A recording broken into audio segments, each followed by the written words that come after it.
To think about a way of how we could kind of piece all these objectives together and then formulate them into a riddle and then give it to the player. Yeah, because X marks the spot really was kind of the simple case. You just looked at the island, you choose a spot to place it, you put an X, you give it to the player. It's nice and simple. To make it riddles is quite an interesting challenge. You need to have waypoints to navigate, some kind of landmark which people will be able to find, mark them up on the island in some way to be able to say, look, these are all places on the island that could be interesting to be used as part of this puzzle that we're making. And then ways to choose them to make sure they link together okay and we can describe them. And then we had the really great idea of making it a bit more salty and making rhyming couplets. Yeah. And it transformed it from feeling a bit more like a shopping list of things to do. It felt very functional at first, and then everyone expects a riddle to rhyme.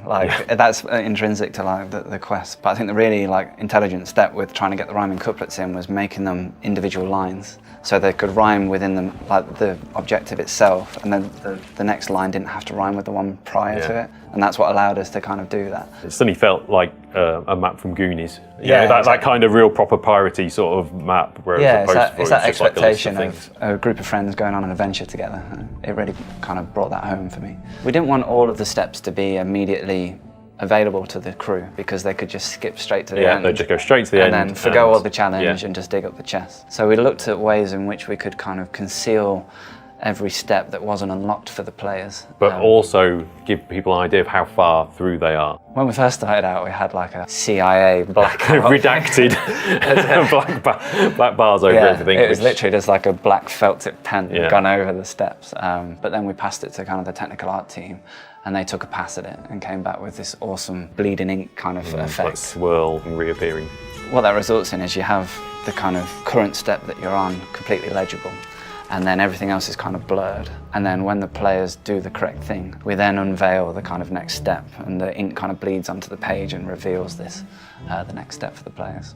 And pacing is quite an interesting thing in itself. We had to put a whole mechanic in for allowing you to help the player to take paces. Yeah, and when we were first prototyping that, we just had the player kind of full stick in a direction and then listen for the audio alone. Now the player kind of holds the right trigger to raise the compass up, and then they enter a pacing mode. We slow the player's movement down so that it feels like they're pacing. We added a rumble in as well so that you can kind of feel on the very controller distinct steps of one, two, and you can count, you can see the bob, you can feel the crunch of the sand under your feet with every single step, and it just made it so much easier to be able to say this is 10 exact paces, and it tightened the whole mechanic up. What's really cool about the Riddle system at the moment is that it's actually out there, players are playing it, and we're already getting fantastic feedback. Yeah, it was really well received at E3 as well. Yeah, massively. And that was only kind of like a small component of the riddles, whereas now we're starting to build up all the kind of actions and stuff. We kind of have a set of items that the players have in their inventory, and then we wanted to kind of use those items as part of the quests. In the kind of E3 trailer, we show